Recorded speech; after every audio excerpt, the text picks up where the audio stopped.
Good morning or good afternoon, whatever time you guys are listening to us. Welcome back to another edition of the Layman's AI podcast. I am Adam, And my name is Brian. and we want to welcome you guys back to episode 53. And Brian and I have decided to kind of go against the trend right now and talk about something that people aren't talking about. And by against the trend, I mean it's not hard to see there's some negativity right now with AI, wouldn't you say, Brian? I think the overall sentiment is that people do not like AI. Yeah.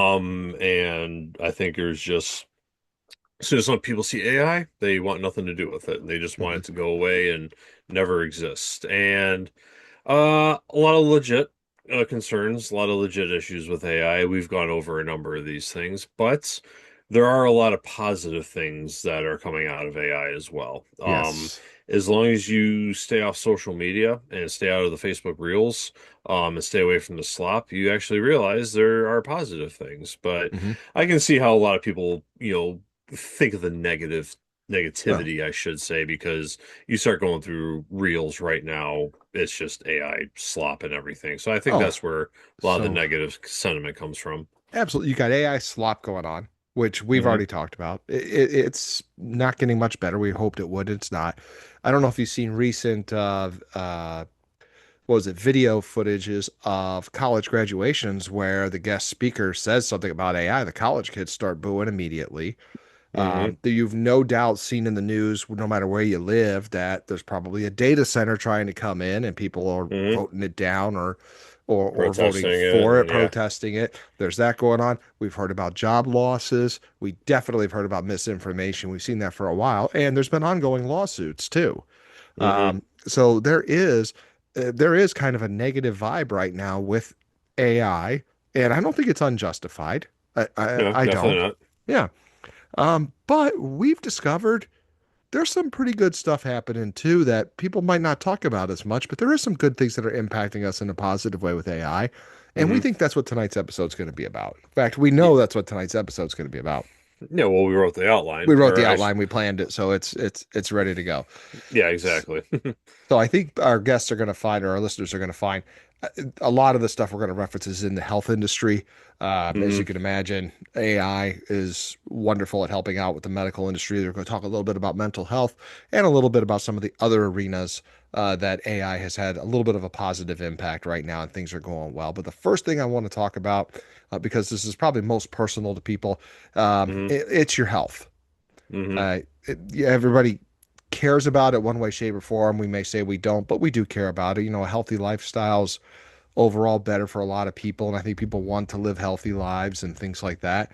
And we've got AI that is doing some positive things right now with health, and we're going to start with rare disease diagnosis. So, um, Yeah. Brian, do you have any rare diseases you want to share with everybody? No, Okay, I I do just not thought have I'd a put rare you on the disease. spot like that. Yeah, I just Yeah, thought I'd no, throw that's that right okay. out there at you. Yeah, I'm a Browns fan, so Hmm. that's more of a That's mental a health issue at disease. this Yeah, point. that's some But mental yes, health or yeah, mental health that's by choice, but either way. either way. Yeah, love them, no matter what. So, Hmm. with that being said, I do want to talk about rare diseases because I'm going to throw some stats out there for you, Brian. Listen to this one. 300 million Americans live with a rare disease. Or excuse me, 30 million, not 300 Yeah, million. we 30 don't have that million Americans population. live with a rare disease. So that's a Hmm. fair amount. And the average diagnosis takes sometimes 5 to 8 years and might involve up to 8 specialists. Fewer than 5% of the 10,000 known rare diseases have approved treatment. And now AI is helping us close that gap in time drastically. Yeah, I think we went over some similar things like this. Hmm. Um, and like especially with the excuse me, medicine development and everything like that, when Yeah. you're running through the tests and everything. And AI, its number one aspect that it can do beyond anything that a human can do is that it can read patterns. It can analyze Yeah. patterns and everything. Yeah. And when you're talking about, diseases and what have you, um, all the little, microbes or, little molecules, they all run into a pattern and everything like that. And AI can really identify these patterns very quickly. Hmm. if you don't know, like if you're in a lab, you're sitting there like with all the little test tubes, just kind of looking at everything. You're writing it all down on a sheet of paper and what have you. And that takes a lot of time. The human element can make mistakes. Whereas if you're running the proper AI, properly trained AI, I should say that it can identify these patterns a lot quicker. And I think this should really be embraced. And I think the sentiment in this aspect, people would generally embrace something like this a lot more than, let's say, like, creating art or music or what have you. So, I agree because I think you're tapping into the strength of AI, which hmm like you said, AI connects the dots very well. And hmm all the tools have been able to do that. The standard LLMs, they connect the dots very well. And I think when it comes to diagnosing rare diseases, that's what you're doing. You're connecting a lot of dots because certain things fit certain categories here or there, and you got to hmm narrow it down. So one of the tools that's being used, and this is published in Nature, I think in February of 26, is called Deep Rare. And this was hmm tested head to head against doctors on rare disease diagnosis, and it did outperform the doctors. And I don't think we're surprised by that, nor do we think they're bad doctors. But this is what came from this report. The AI correctly identified the disease in its first try 64.4% of the time, while doctors achieved the same accuracy at 54.6. So 64.4, 54.6. You're talking almost a 10% difference on the first try. And keep in mind, hmm as AI gets better at what it does, it's only going to get more accurate and more accurate and more accurate at identifying these things. And Yes. obviously, you and I don't have a rare disease.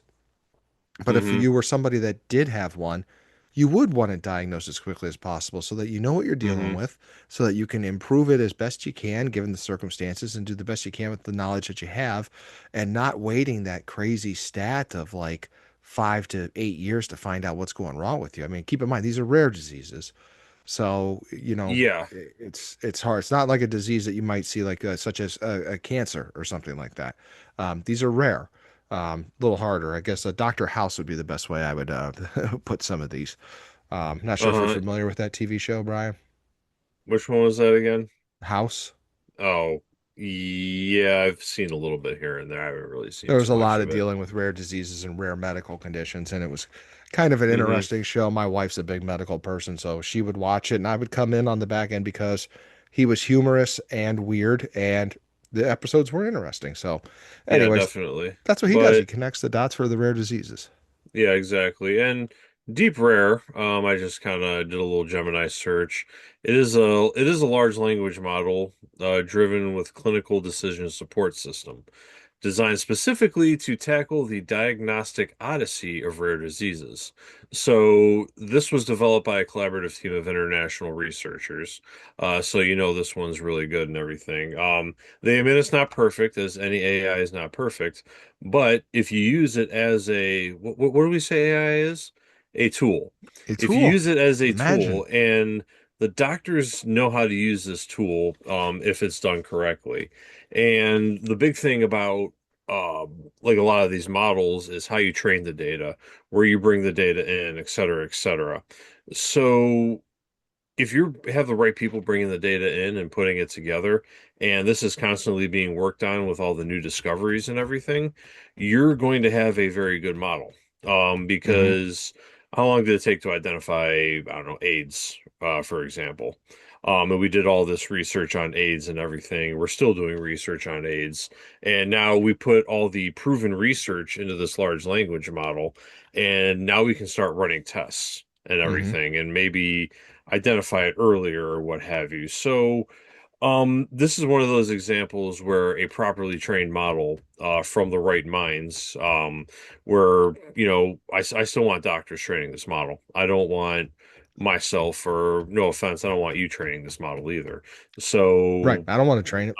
Yeah. yes. So th this is like an example of where if we get the experts to train the model properly, it can go a long way into actually making something positive out of this. Absolutely. So you just talked about deep rare. I want to talk about Evo Ranker. Hmm. And according to Hebrew University, and this article came from April of 26, it compares genetic patterns across 1,000 plus species to identify disease-causing genes, including ones that never previously linked to disease. So Hmm. it's an algorithm. What's neat about this one is this is much more of an algorithm that does the same thing Deep Rare does. It better connects the dots and accurately defines what the rare disease could be, but it's reading different data than Deep Rare. So Hmm. there's two AI tools that are helping us diagnose rare diseases at a faster rate. And again, like Brian said, a tool helping the doctors to diagnose so we can get proper treatment and other things that hopefully benefit the patient. Yeah, absolutely. And yeah, it's a so kind of what we're looking at here for Evo Ranker, breakthrough artificial intelligence algorithm Hmm. designed to identify the specific genetic mutations responsible for rare and undiagnosed diseases. So this is another example right here. They're using their model. They're putting together their model, and this was what has come out of Hebrew University of Jerusalem. Yes. So we're, kind of going across the pond over there. And, this is just another example of basically Deep Rare, Evo Ranker, and, people are starting to put their models together. So this is another one that I like, and another one of those, how should I say, positive aspects of what AI can actually do. And I'm, kind of excited that, the medical industry, especially for, disease research and medical research or medicine development, AI's, expertise and pattern recognitions, will go a long way in this for sure. So Hmm. people with rare diseases, or we can identify them and hopefully get to them sooner. And patients who have these, maybe they can get identified a lot quicker because a lot of times, like most people would know that the quicker you can identify a certain disease or a certain sickness, the sooner you can get treatment. And if you get treatment sooner, more likelihood you are of making it.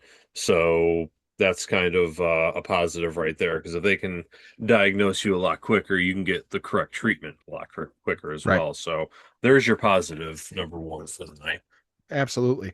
To pivot on this, or not even pivot, to continue in the same realm of hospitals and health, hospitals, there's a Canadian study that found AI early warning apps are helping to reduce the unexpected hospital deaths by 26%, which Hmm. is actually pretty interesting. Now, the article that one featured went with a man who had met with over 12 different physicians over this rare skin thing that he was noticing, a skin, basically a rash.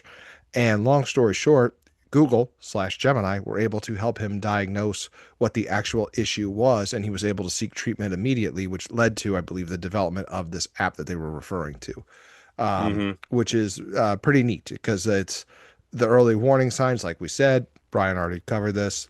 Get your early warning signs, get Hmm. your treatment in quicker. So that's another thing that AI is doing that's going pretty well. But I also want to go into this one because I happen to see this in many industries is the burnout factor. Hmm. Um, a lot of times there's burnout because of factors that are outside of your control. Um, Yeah. I don't think people realize how much paperwork teachers and even I'll say this too, police officers have to do from time to Hmm. time. And now there's doctors that burn out, like they have to do the scribing. The patient doctor, sometimes that could take anywhere from 2 minutes to 30 minutes after each and every visit. And now they're able to cut that down dramatically because the Cleveland Clinic, one of our in our backyard where we grew up in, Hmm. they deployed one system across 4,000 physicians, and it basically was AI listening to the conversation of the patient and doctor, and because of that, Hmm. it was able to do the notes and keep that going for the doctor, cutting down the time. Oh yeah, Yeah. definitely. Yeah, and if you like especially someone like a doctor, like if they have to sit there and have a conversation with somebody and take notes at the same time, and you do it all day, every day, day in, day out, Yeah. like you start to lose focus. It's human. We all do this and everything. And one of the nice things, and I've seen a lot of devices like this too, they actually record your conversation. and everything. And actually, I know at work we use Microsoft Teams, and now there's a feature in Microsoft Teams Hmm. that transcribes meetings. Yeah. I'm sure we can get this on our Zoom meeting if we wanted to, but you can just focus on talking and having the actual conversation, which is what a human desires. We don't desire to write everything down, or not most of us, anyways. But you can sit there and, record the conversation, and the doctor can sit there and focus on the patient that they're talking to and really like connect and everything and have everything, talk about and just little conversations. And if they have AI transcribing this, it can catch a lot of things that they may have missed as well. That's a good point. Um, yeah, you do have to make sure that this is constantly being improved or what have you. But like scribes in any profession, I would say. I know we're transitioning from doctors, but focusing on the conversation and then letting AI, recording take the notes for you. Hmm. I don't see a problem in that, to be honest with you. I'm glad you said that. I do not either. I know some people might be like, well, I don't want AI knowing my medical history or diagnosis or anything. And I just want to like shout sometimes. If you have a cell phone on you when you're having that conversation with the doctor, guess what? Somebody's Hmm. listening. Like, not to be that Yeah, guy, yeah, not to be that exactly. guy, but truth is, it's nice to know if you have a doctor who's not drowning in paperwork. That does allow more time for the conversations to happen. Exactly. It allows them to hopefully pinpoint and maybe connect a few dots before even using an AI tool. I loved it. I didn't think that was anything wrong with it. I think this is a good thing, and I'm hoping more professions are going to be able to use it. Yeah, definitely. But let's pivot here. Yeah. So what other sort of positive aspects do we want to talk about, Adam, as far as where AI is coming into play? So for people who are blind or even low vision, Hmm. so even though it's kind of medical, but it's it's a little different. AI accessibility tools for blind users have matured into daily essentials now, whereas AI Hmm. text can now recognize with 95 to 98% accuracy five of the top nine tools that are being. I'm sorry. It was ranked one of the five. I'm trying. I'm trying to read as I'm doing this, and sometimes I'm just not good. Long story short, we are now using AI tools to help people with vision impairment. Okay. Okay. So Be My AI is like Be My Eyes plus ChatGPT. It's like a blind user points their phone at anything and gets a detailed conversational description in real time. So, for Hmm. example, if you open up your fridge and you point your phone at it, what's in the fridge, it tells you what's in there. Yeah. That's That's useful.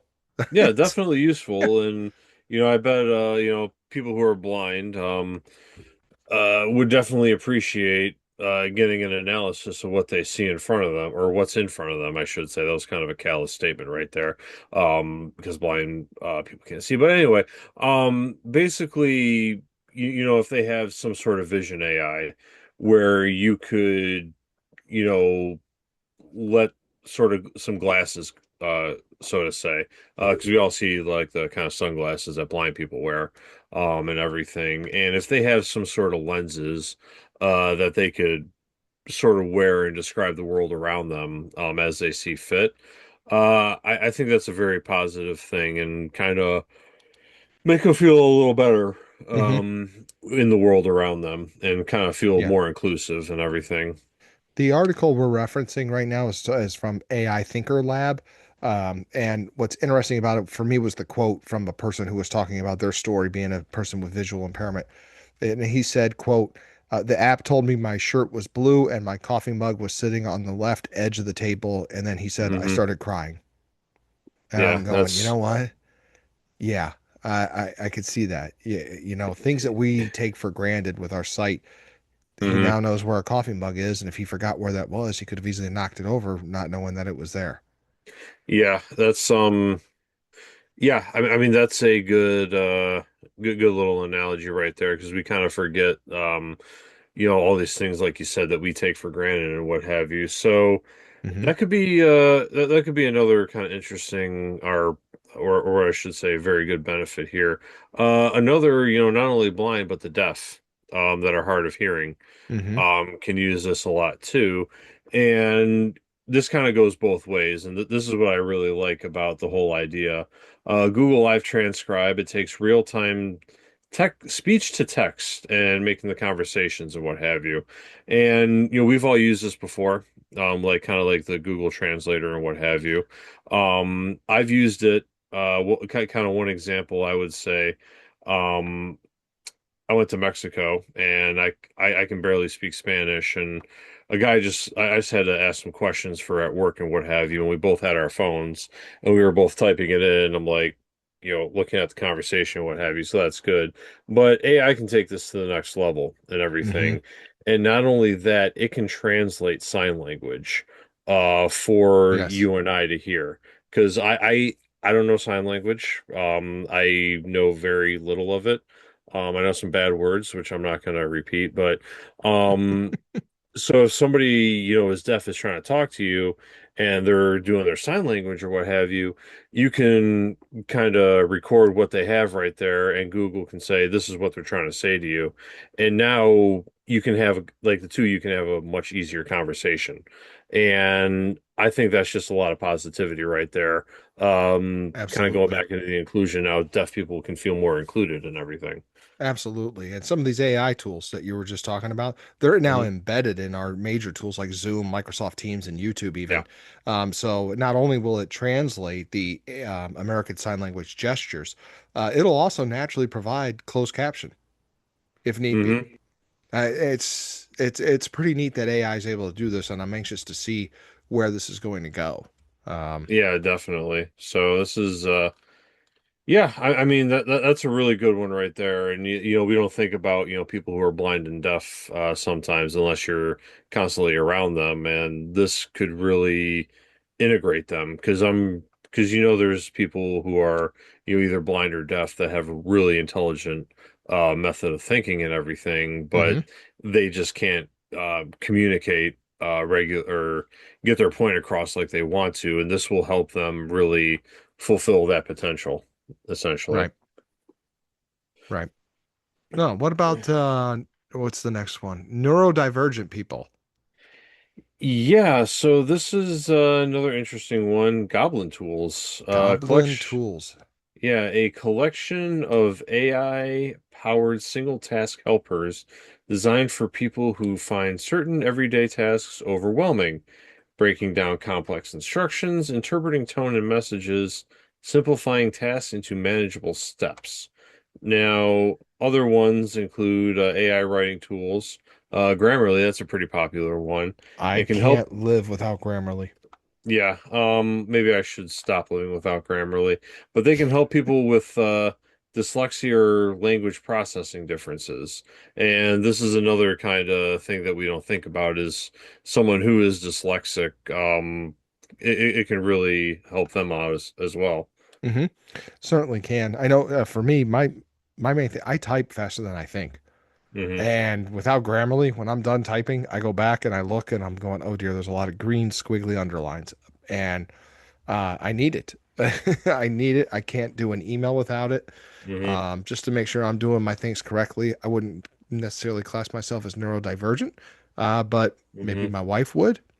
But it's helpful. And I'm sure Grammarly is not the only tool we could think of in this case, but it's definitely this Goblin Tools is pretty interesting stuff. If you have time to check it out, I'd encourage everybody to do that. Yeah, Uh, so kind of a Gemini explanation. I just kind of, like to go in parallel while we're talking here. Free single task AI utilities designed for neurodivergent individuals. So anyone who's diagnosed with ADHD, autism, executive dysfunction, which I never heard of, or general burnout. okay, So, so in education, executive functioning skills are, I mhm. translate that as organizational skills. Yeah, definitely. Organizing things and lining it up, which it is a skill and it's not easy to master. Uh, Hmm. it's not. So that's an example I would give for that. Yeah, definitely. So, no, I'm this is another thing, we don't. unless you're dealing with someone who is really neurodivergent and what have you, you don't think about it too much. And it's Right. good that we have the people, who understand these conditions and what have you, putting these kind of models together. And when you think of like you said, everyone thinks AI is negative. Remember that with these like kind of AI tools, this can really help these people Hmm. and everything. So it's really nice to see, people coming out with this so that, we can all, work more collectively and just kind of be a better society overall. That's the idea. Yes. Uh, So, Now we're going to go into the part that they say is good, but I'm still a little skeptical, but there are some good things. So hmm I'm going to try to push the skepticism aside. AI and mental health, hot hmm topic.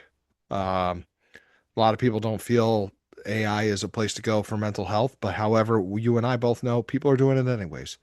Yeah, it's Um, it's going to happen. it is. Yeah, We did do a two-part episode on AI and mental health, both the we did. positive and the negative.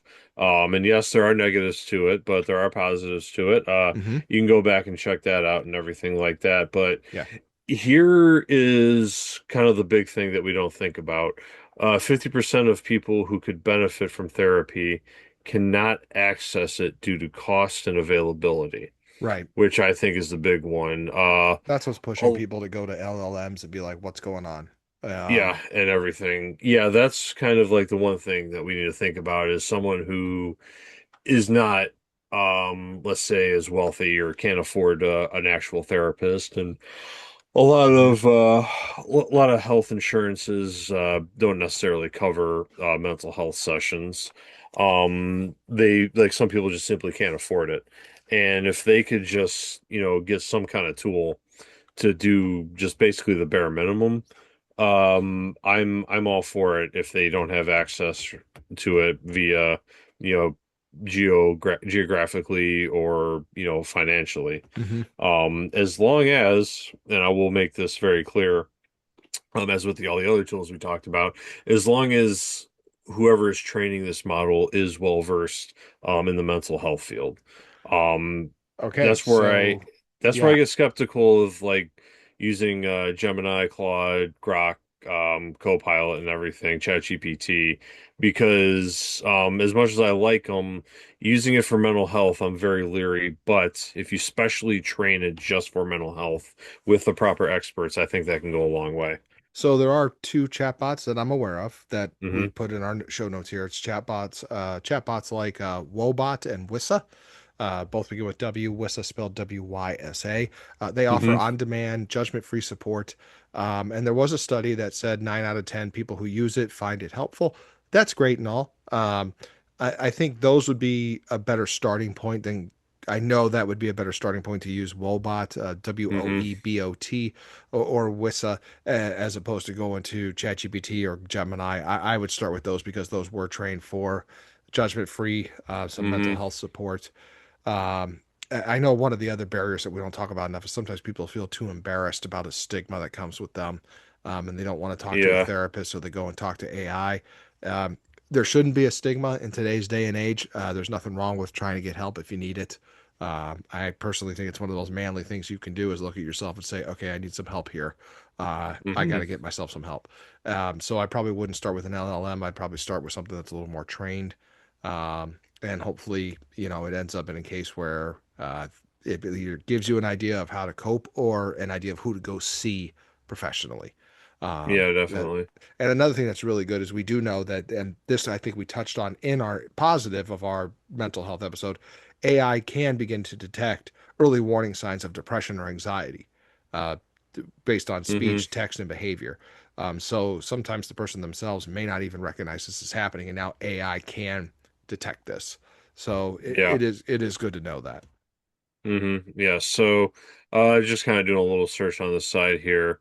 Both of these platforms, I think I'm looking at Wobot, structured relational coach, where it's the concept of establishing a digital therapeutic alliance, and it's intentionally highly structured. So, um, clinical pipelines, corporate wellness, and it sounds like it's just sort of Uh, kind of like some basic therapy or what have Hmm. you. And Weiss is open canvas for users' thoughts, leaning heavily into active listening and immediate situational coping. So kind of sounds like the same things really, but Yeah. just kind of like in different methods. One of them might work for one person, but the other one might work for somebody else.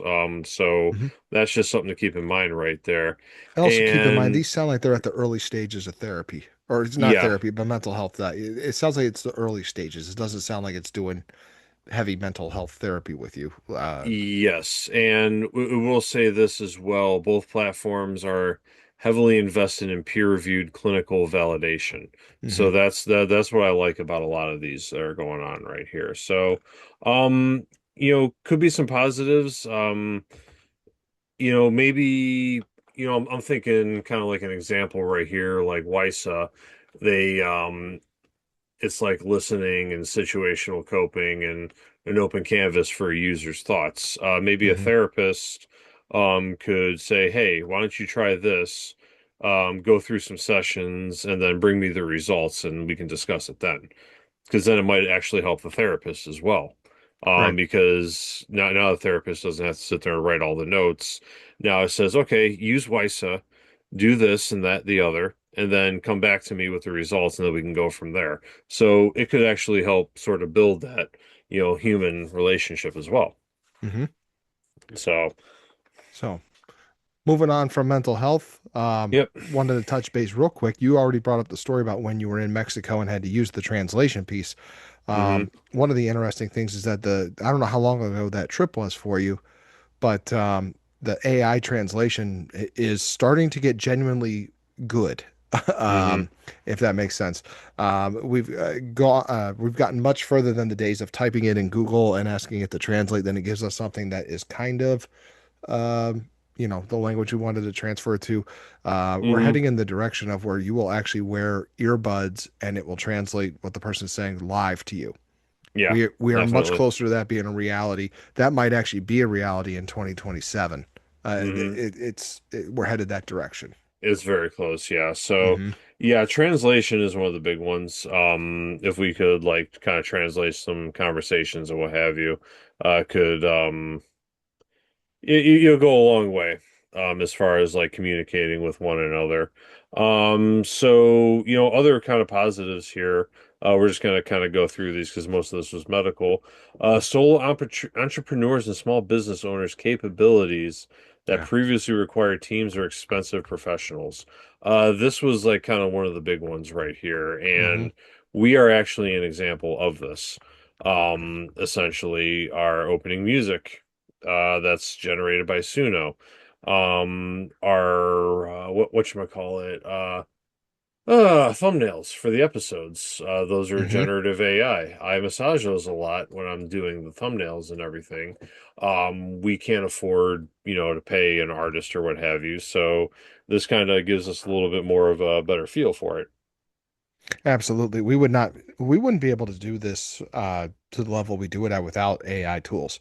I Absolutely. mean, we've already shown you guys an episode of the research that can go into an episode. Obviously, AI is heavily used Hmm. to draw that stuff in, and we use it often. And I think other people, small businesses, self-employers, they're using it in a positive manner too. Positive way. Yeah, yeah, and those Yeah. are just a couple examples, and I can just think of like so many more. If you want a commercial for your business or what have you, you could use video generative AI, and if you do it correctly, it could be actually a really good commercial. Yes. And now you actually look professional, and uh, so many other things, Hmm. like bookkeeping, and all that kind of stuff. So this should be very fun or very useful if you're a small business or you're self-employed. I would encourage using these tools because this could help you compete and what have you. Um, Yeah. Students, Yeah. and I know you're in the education one. I am, and I like this one because there are positives to this. I know some people may think it's not, but there are. Hmm. Students are using AI for tutoring tools, and it makes Yeah. total sense. It's a learned language model. Absolutely. One size doesn't fit all, so kids can actually ask the questions that they need to ask. And what they're finding Hmm. is a lot of the older students are tapping into the resource and using it appropriately, especially first generation college students and Hmm. students in schools. We know there's fabulous learning tools like Notebook LM, might be the best learning tool I've ever seen. Hmm. And it's only getting better over Yeah, time. exactly. That's some of the positives that are going on in education. Yeah, I think like tutoring, I think that's the big one right there. Because if you have a large language model or you develop a language model that could, identify, where you're struggling and learning and kind of present it to you in a different way, to help you improve and everything. So, and, a lot of students, you can't have access to a tutor. It's hard to have like a Right, personal one-on-one tutor.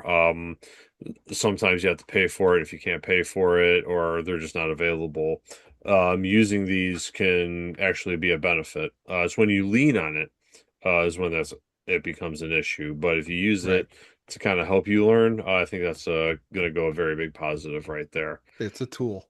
It's a tool at that Exactly. point. It's Yep. always a tool. But yeah, either way, I think that about wraps it up for this evening. I think we went over a lot of positives. I hope you come away with some, positive viewpoints on AI as to what it can do for us and everything. But either way, I'd like to give everybody a big thank you for taking your time out of your day to listen to us. My name is Brian, And I'm Adam. and you have been listening to the Layman's AI, and we will see you next time.